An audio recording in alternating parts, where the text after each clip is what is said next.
Hi guys, welcome back to my channel, and hello if you're new here, welcome. My name is Leah, I'm 24 and I'm from Essex.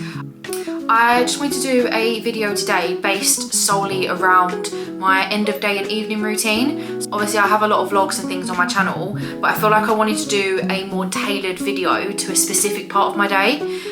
So yeah, this is just how I basically tidy up for the day, how I plan the following day, and how I wind down for the day as well. So just to explain, this routine is separated into two separate parts. I used to kind of just have like one end of day routine, but I found that it wasn't always working because, say for example, I had plans in the evening, there would be things that I would do before that and things that I would do after. So that's where I've separated it into an end of day and an evening routine. So the end of day is more focused around tidying up for the day and planning tomorrow. And then the evening routine is more like my skincare, PJs, winding down, etc. So if I was to have plans in between these, that is how I would separate them, just to give you a bit of context. I'm just going to pull up my habit tracker because that is where I actually store all of these routines and where I track what I'm doing.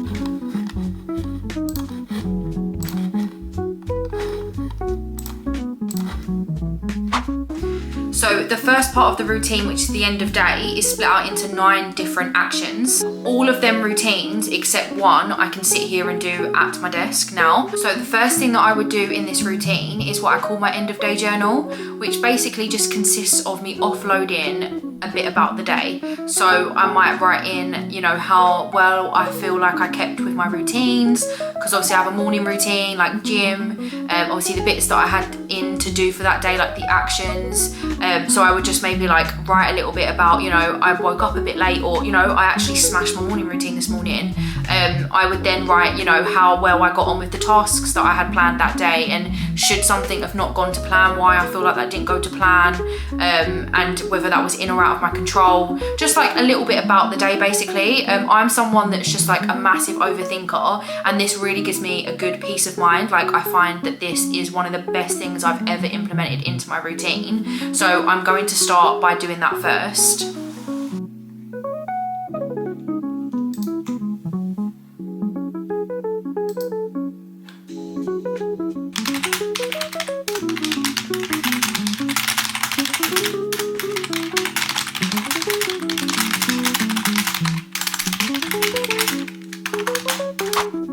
The next thing that I will do, and I kind of do this hand in hand with the end of day journal, because obviously as I'm doing my end of day journal, I'm assessing like what I've done, what I haven't done. So I might need to reschedule some tasks, so I'll be looking at my calendar anyway. So I kind of like plan the following day with that.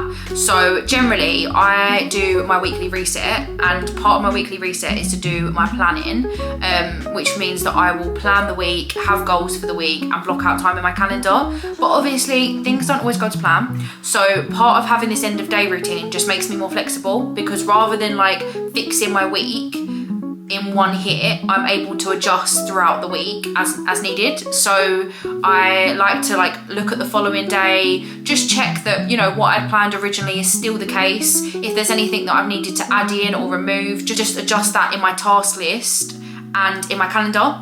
So I simultaneously have a list of tasks, but equally that shows up on my calendar. And because I use Notion and they speak with each other, so I don't have to manually put it in both, because I just don't find that as efficient. So the system that I have are actually linked in that sense. So I just make sure that, you know, all my tasks are listed on my task list, and that is all showing in my diary, and that there's time for everything in my diary. I find that if I don't have a physical list to tick, I find myself feeling very aimless, like what am I trying to do, what am I trying to do? Like I literally have to follow a step-by-step list, otherwise my focus is not there. But equally, I have no concept of time, and if I just write a list of tasks, I will put way too much in and not allow enough time for it. So I like to also be able to see it in a time view to ensure that I'm not overscheduling myself. So as I'm going through and doing my end of day journal, I am just gonna like make sure that the tasks I have for tomorrow all align still, and everything is clear in what I'm trying to achieve. So I actually managed to do everything that was on my task list today, so I don't need to reschedule anything. I'm just gonna check that everything has time in for what I need to do tomorrow.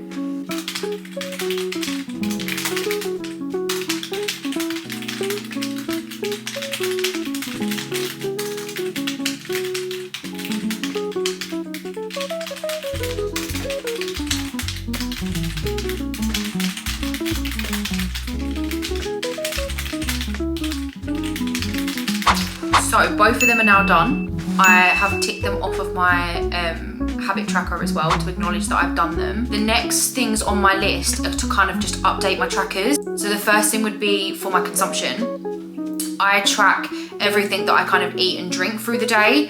I am terrible. Like, I can literally eat and drink all day. Like, I have either a drink or a bit of food with me all day. So I just have to be wary of this. I can really like overindulge unconsciously. And also, you know, even when I am in a good headspace of eating well, I can forget what I've eaten and then still think, have I eaten all right today or have I not? And I just like, again, it allows me to have room to overthink. So I find that it's just best for me to like dump that off and just know and track, like, you know, this is what I've eaten today, and just have it like have some clarity. I think for an overthinker, clarity is like one of the best things that you can do. So yeah, just having that written down is just really, really good, I think. Quick water break.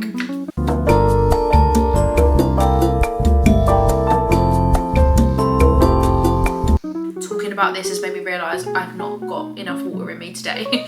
So that is another reason, like, just, you know, it just brings awareness up, I feel, is what I'm trying to say here. So I'm just going to go through and make sure that it's all correct.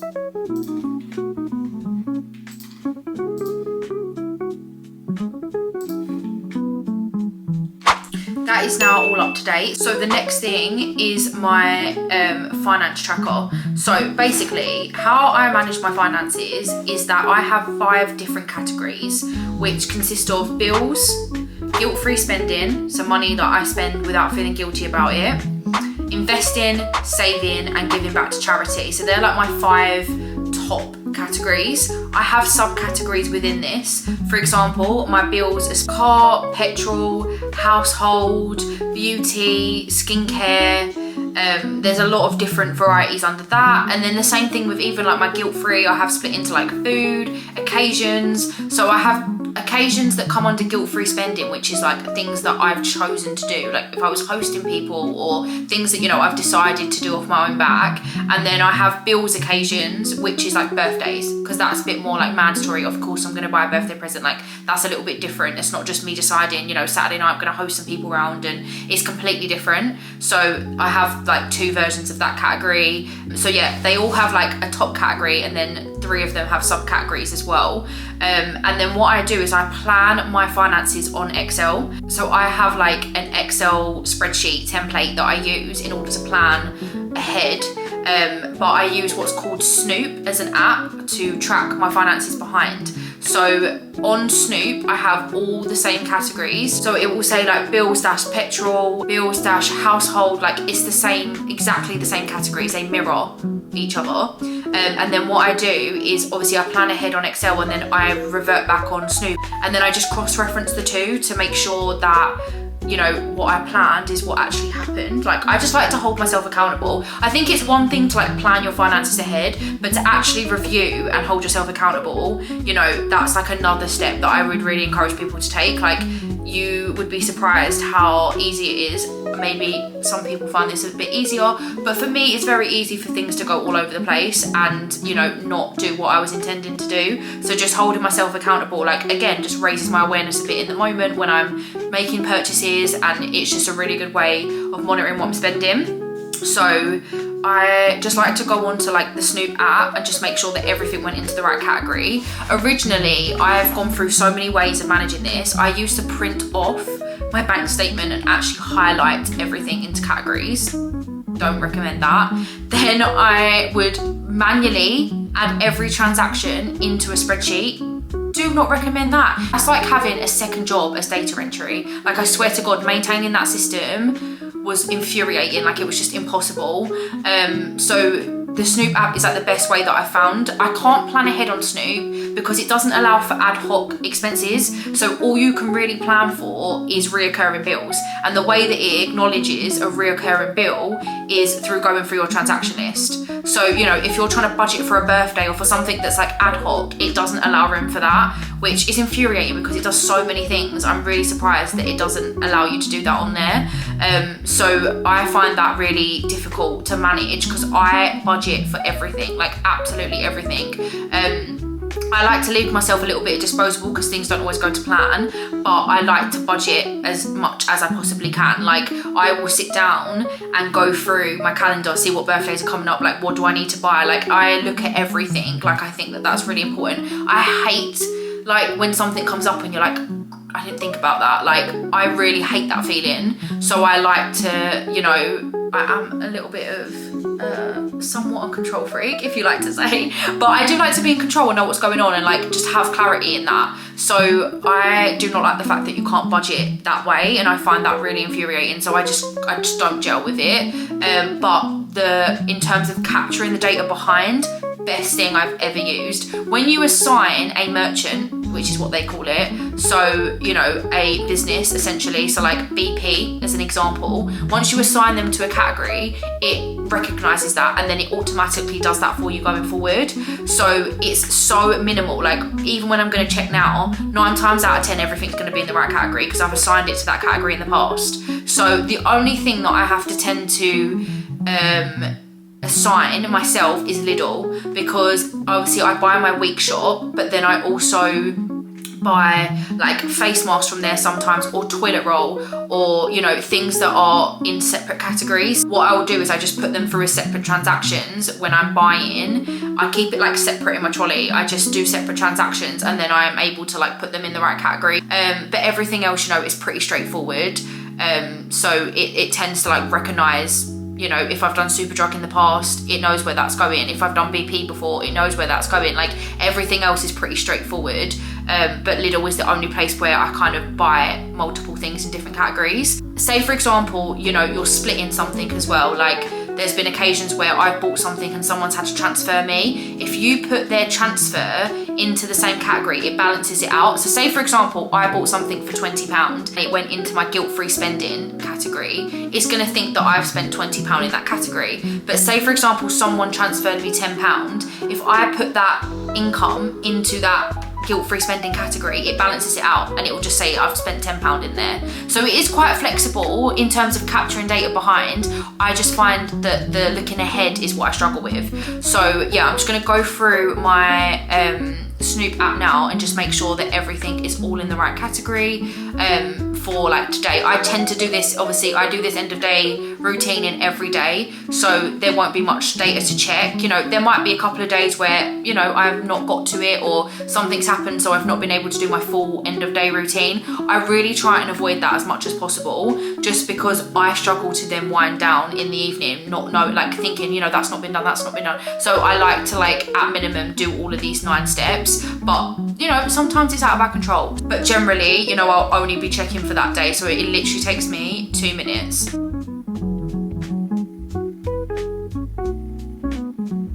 Just go to my spending.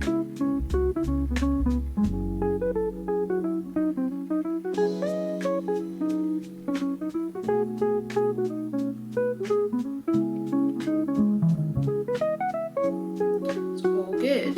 So that's now all sorted. So that is all of my trackers updated for the day. The next thing that I'll do is just answer any messages.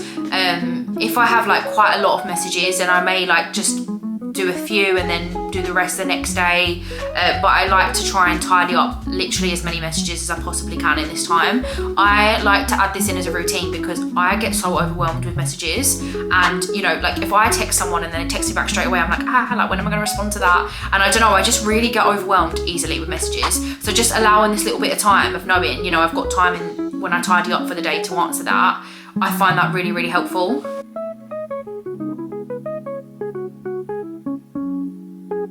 So that's that sorted. All of my messages are now answered. The next thing is to offload any content. So, you know, if I've filmed anything for the day or I need to organize any content, I just like to keep on top of this because this can get out of control really, really fast. So I actually am going to offload this memory card quickly because I've only got 1 minute left, and then I'm going to insert a new memory card as well and then continue the rest of this video.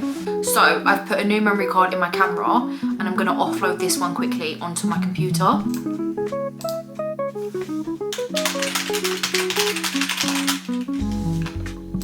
So that that's just currently transferring as we speak. It says it's going to take about 5 minutes, so I'm going to let that happen in the background while I check off the next thing on my list, which is to charge anything that needs charging. So I have like my headphones, I have obviously my camera batteries, I have my like vlogging camera battery and also my photography camera battery. I have 2 battery packs. I have some microphones. Like I basically have a bunch of equipment that I just need to check if anything needs charging. I used to frequently get to a point where I was going to go out and need a portable charger and they wouldn't be charged, and then I would like go to film and things weren't charged and everything just felt difficult. So adding this into my evening routine has been a game changer. I really recommend it. Like just take 5 minutes to check.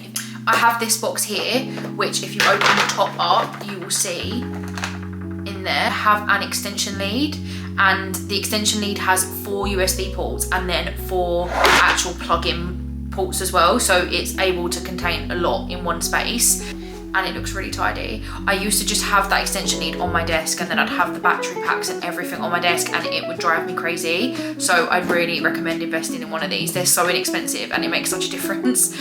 So I just have loads of like USB-C cables and everything in there, and it fits like my battery pack. For example, this battery pack here, I would put this on charge and it fits inside there. So again, I don't have to look at it.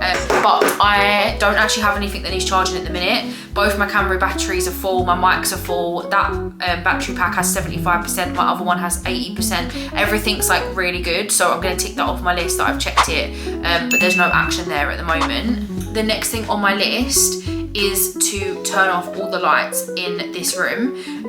It depends, you know, what my plans are for the evening as to when I do that step. I, you know, sometimes might switch everything off and go sit in another room. If I'm going out for the evening, I'm not really going to be sitting in here in the evening. However, on this occasion, I probably will be sitting in here. I'll probably put the projector on and sit and watch a bit of TV in here. So I'm not going to do that step right this second. I will do that like just before I go to bed. I will turn everything off in here. And then the last step is to check whether I have enough ice and coffee for tomorrow. Priorities, I know. Because there's been a lot of occasions, obviously I drink iced coffee, so I have to make the coffee and put it in the fridge, and I hate doing shots of hot espresso because it melts the ice and then it makes the coffee way more watered down. So I like to make sure I've got enough of like what you would basically call cold brew.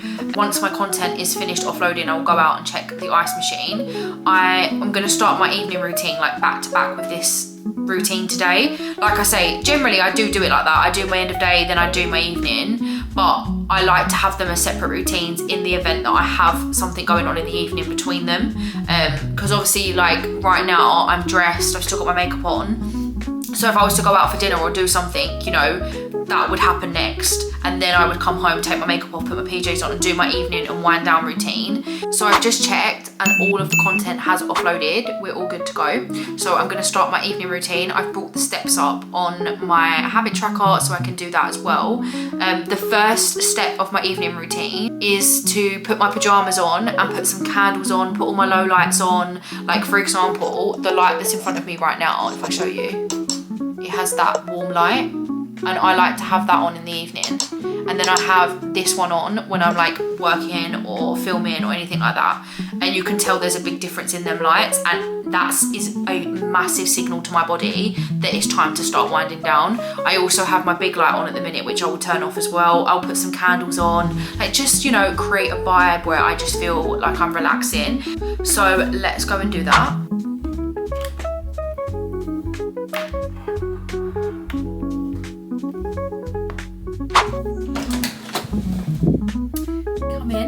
So the first thing I'm going to do in here is obviously put my pajamas on, but I also have, I'll show you in a second, I have a lot of stuff on my bed, so I'm just going to like put some clothes away, just tidy up my space as part of like what I do whilst I change, and just make sure that everything's kind of reset in here as well.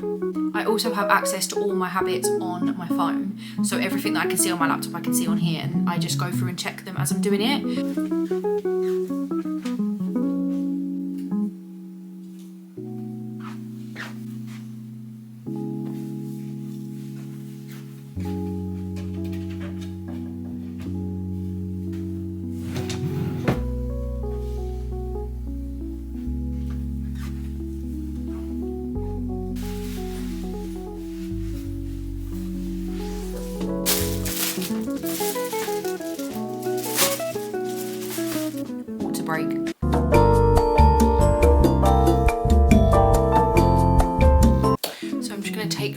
earrings out, put my pyjamas on. Obviously I've tidied up my room now.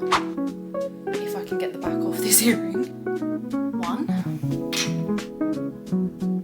Done. Take this off.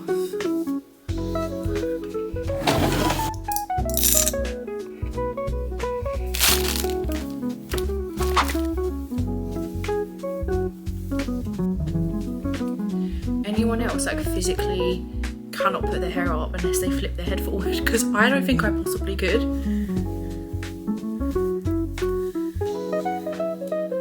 Now pyjamas. Put my nice fluffy ones on. I'm just gonna put my little light on to like stop the big lights from being on and just make it feel a bit cozier.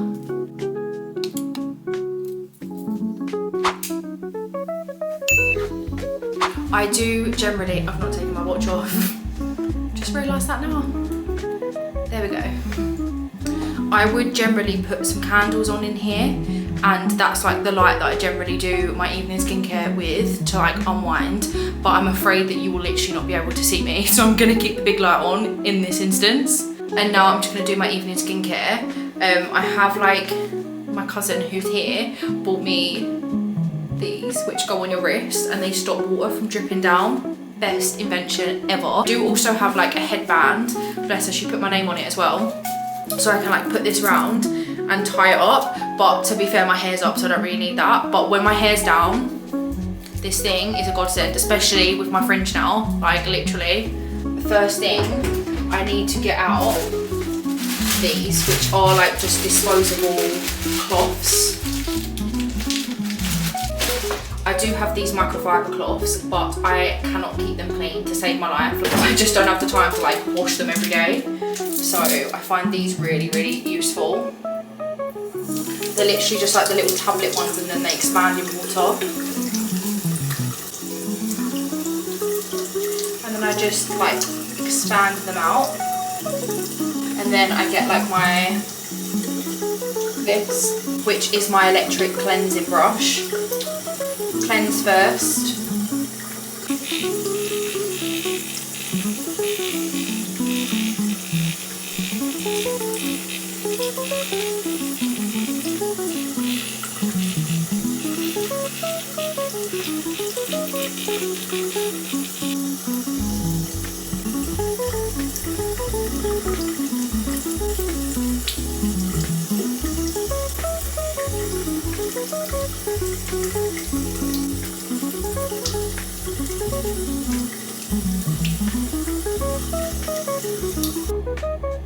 Next I'll do toner. And I just do these on one of them cloths as well.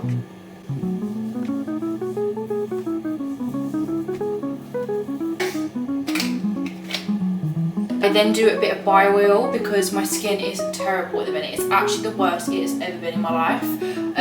But I would never obviously stop that from me being transparent on this channel or like filming without makeup on. But yeah, as you can see, like it is terrible at the minute. So I'm just trying to put a bit of bio oil on to like help reduce scarring and just help with that. I find this stuff to be like magic. So yeah, I'm just gonna make sure I have a bit of that on.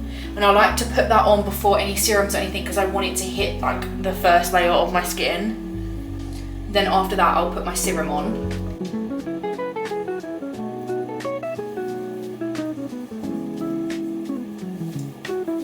I then put my eye cream on.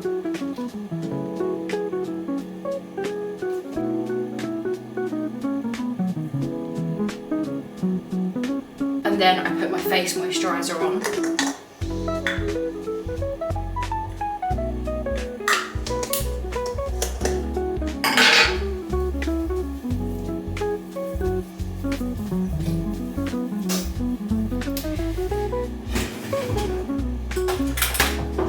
I then like to just do a little bit of a gouache, I don't know how to pronounce it, don't come at me for mullering the word, but I like to do one of these routines. I just start off by like opening up my lymph nodes.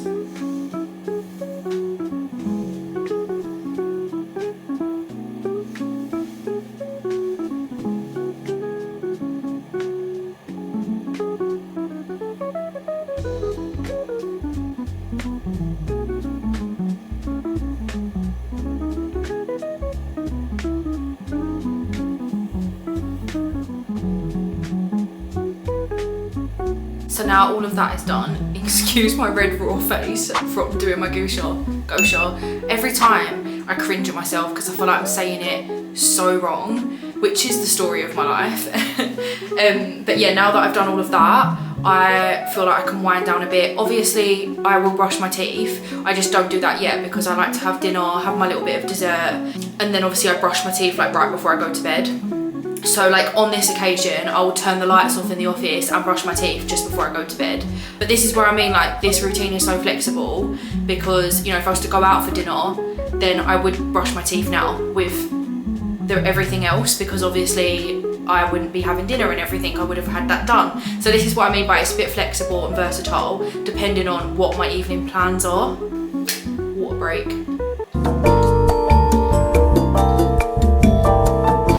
So I am going to cook my dinner first and then I'm going to tidy up, which includes the stuff that's currently in the sink that needs washing up.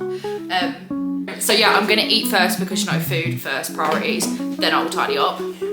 Also, me and my cousin made cheesecakes.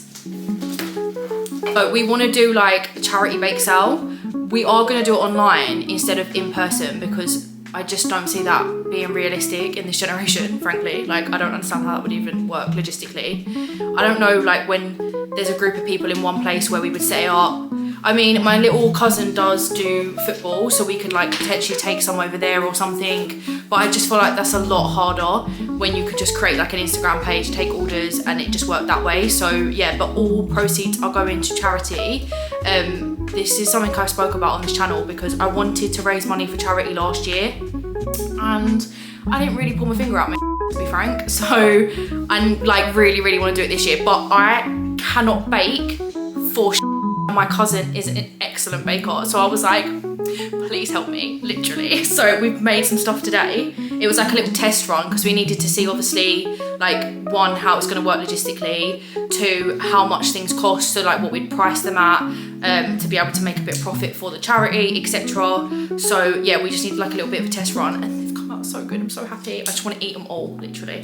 All 12. We made 12 today. They feel really hot. They've definitely set in it. So look, this one has dairy milk grated in the cheesecake, but then it also has chopped strawberry and a strawberry on top. Like, I'm sorry, what? Oh my god, it looks so good on here. I mean, it looks so good, literally. It looks so good, yeah. This one is just like the plain one, so it's like plain vanilla. I think they're a really good size though. Yeah. Like, I think they're just right. They come in these like little, how cute. And we're gonna get little stickers. My cousin's ordered stickers to go on top. So it says like, thanks for the order, and we can write like a little expiry date on. How cute. And then this one is literally just the dairy milk in with it.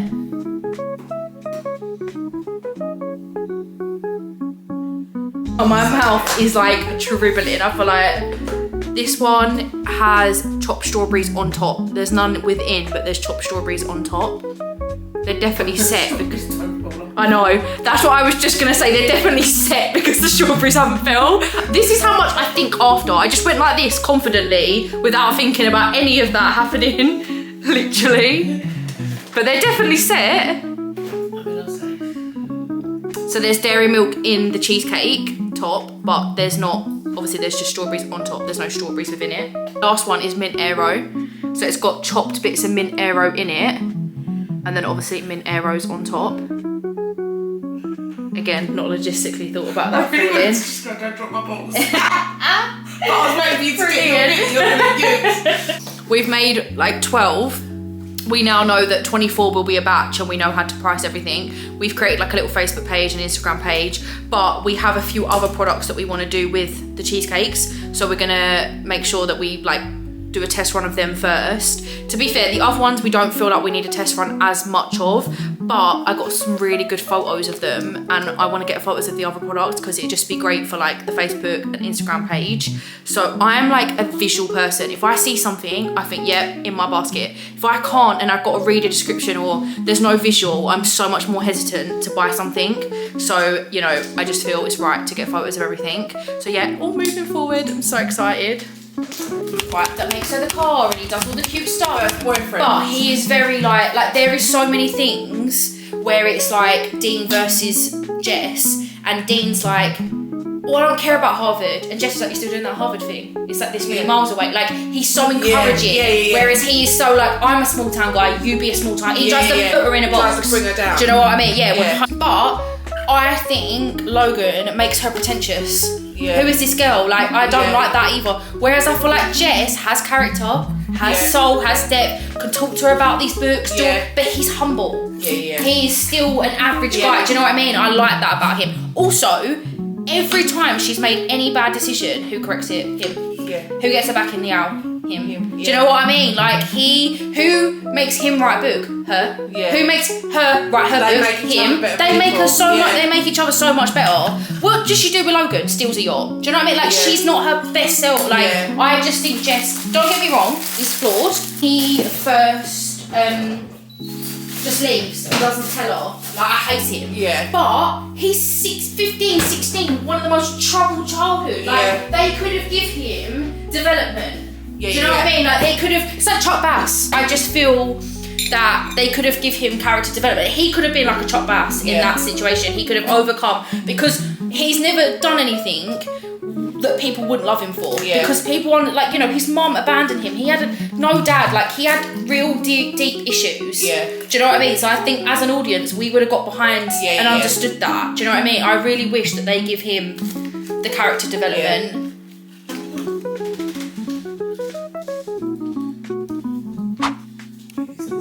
So I'll just sit down, wind down for a little bit, eat my dinner, watch a bit of telly, a nice crisp Diet Coke.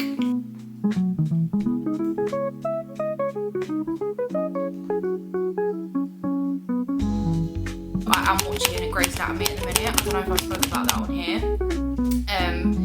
Absolutely love the show. As you can probably tell from this channel by now, I am a serial rewatcher.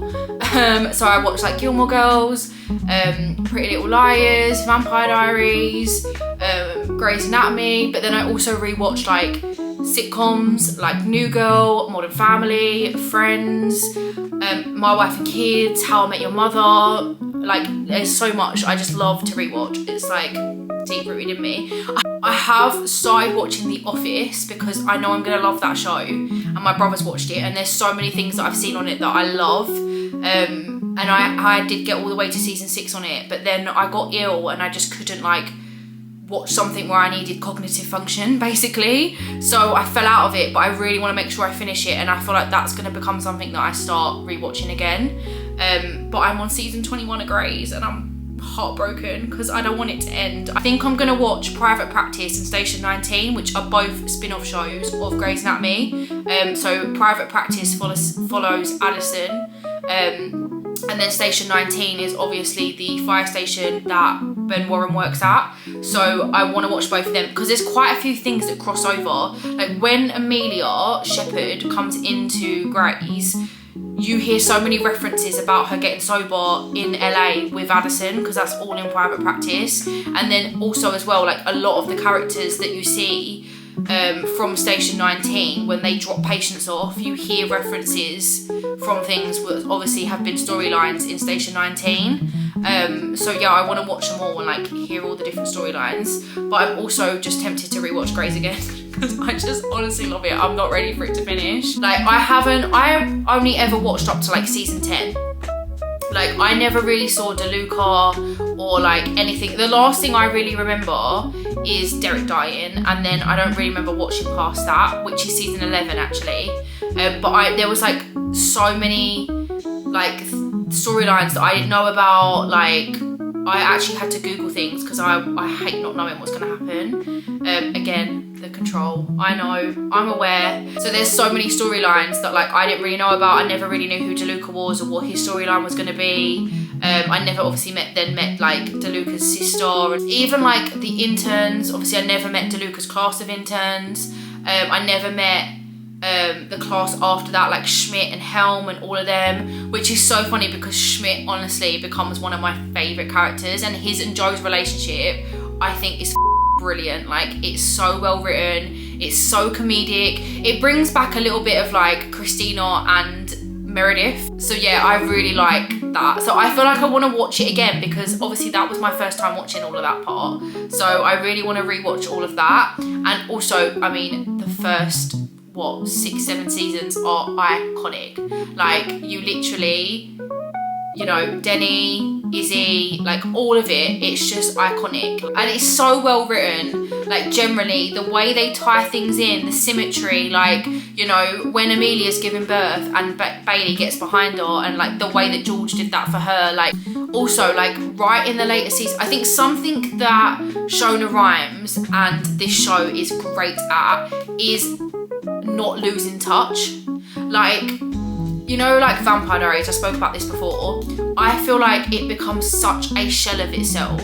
Obviously all the originals leave, then Elena leaves, and I don't know, because obviously so many people die and leave in Grace, but I just don't feel like Vampire Diaries keeps that symmetry. Like, what they should have done is had a second generation that's still at that high school, so you still see that high school, or do you know what I mean? But they obviously go through high school, they leave, and then you'll never see that again, and it feels like so far from what it is. Whereas obviously with Grace, the way that the show is, you're constantly getting a new batch of interns, so it still feels like it was what it was at the beginning. Like, you're not just, you know, if they didn't get the new interns in and it was just focusing on Meredith's career and her as a attending, or if she left that hospital and she went somewhere else and it followed that, it would feel so far from what it is. But it doesn't, because they remain in the same hospital, they constantly have new batch of interns coming in. Even like the symmetry of Richard giving his speech at the beginning, it provides you with like it being familiar. And for example as well, like when Meredith leaves, she allows the new class of interns to stay in her house. So to have the interns all living together in that house reminds you of season 1. Like, I think they are so good at that. And then when Marsh stops running the residency program and Bailey takes it back over, she walks in the room and she's like, I've got 5 rules, the same way that she says in the first season. Like, there's so many points of symmetry where it just makes you feel like you're watching the same show. Even though these are new characters and so many things have changed, there's so many things that are still a form of constant that makes you feel like you're watching the same show. Like, I just think it's so well written, and I think that is something that makes it still go in, because I think that's where people fall out of love with shows, because it's so far from what it was at the beginning. Like, even Suits, for example, you know, they follow the partners towards the end, but you know, when it starts, a lot of it is Harvey taking on a new associate and him training him and them going through cases together. Then it just towards the end, there's no new associate that like Lewis or anyone's training. It just becomes about the partners running the firm. Like, it loses touch with the original structure, is what I'm saying. And I just think Grace have never done that, which is what makes it a show that people want to keep watching still. So yeah, and I mean, obviously they've done so well to be 21 seasons down, like the longest running TV show, and they were still the second highest streamed show last year. So that just says so much. You know? Thank you for listening to my film review, like I'm some kind of critic. I remember walking down these halls as a son. She's still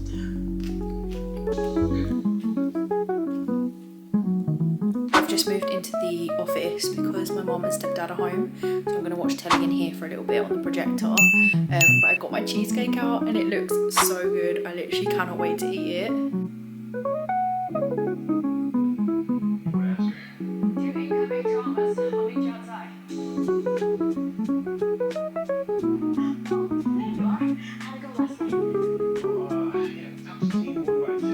So yeah, I'm like very much unwired. I'm so tired. I literally could just fall asleep right now.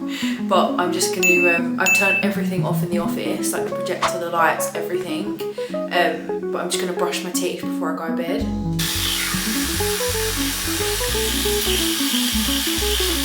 I just just want to say thank you so much for watching this video. I appreciate every single one of you who have spent your time watching this. I hope that it gives you a little bit of routine inspiration, and maybe there's something that you can carry through into your routine. Comment down below what you do to unwind. I'd love to hear what your version of this routine is, if you have one. And I will see you guys in the next vlog.